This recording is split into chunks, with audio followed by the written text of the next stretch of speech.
Well guys, if you want to make a program you have to compare between two variables, like suppose we have two variables in the program like x and y, and suppose we have x equals to 10 and y equals to 20. So how can we check the conditions, like how can we compare between two variables x and y, means which one is lesser than other number? So to do so we have one concept that is known as the if else statement in Java programming. So how can we write the syntax of if else statement, and what would be the flow of execution of the if else statement in Java programming? So welcome back my dear friends, my name is Nishant Kumar, and let's go to the computer screen where I will show you each and every small detail about the if else statement, that how can we compare between two numbers, or how can we check the conditions in Java programming with the help of if else statement. And if else statement is the part of control statement. So we will see each and every small detail about the if else statement. So let's go to the computer screen where I will see each and every details.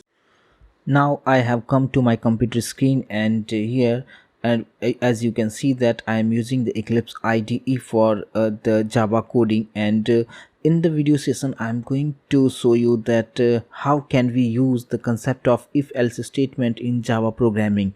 So suppose here I need two numbers, and I need to check that which one is larger and which one is smaller. So how can we do that with the help of if else statement in Java programming? So here you can see that I have created one project, and we have one class.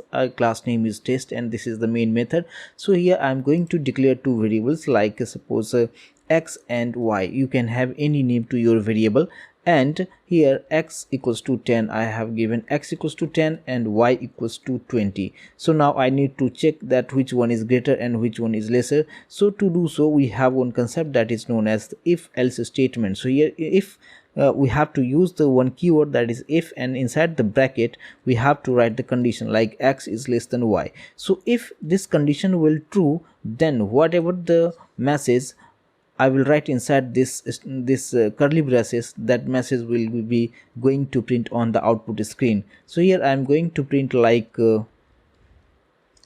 x is less than y,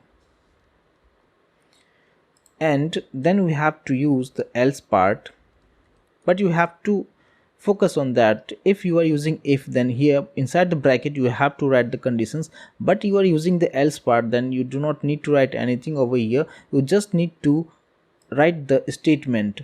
And how can we write the statement? Like this, and here I am giving the message x is not less than y.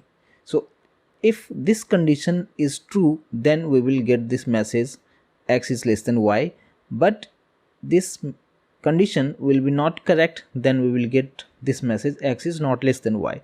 So now run the program, and here you can see that x is less than y because here if condition is correct. Suppose I will make some changes over here, like x equals to 100 and y equals to 20. So you can see that this condition is not true. So in this case now we will not get this message because the condition is not true. So if the condition is not true, then it will jump to the else part, and we will get this message x is not less than y. So if I will execute this program, so here you can see that x is not less than y. So this message is printing on the output screen.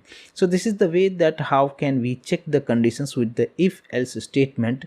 But suppose we have multiple conditions, then how can we check that? So in the next session I will discuss about that, like how can we use the nested if else, means in which we have multiple conditions. So to view that, you have to wait for the next video. So thank you so much guys for your time.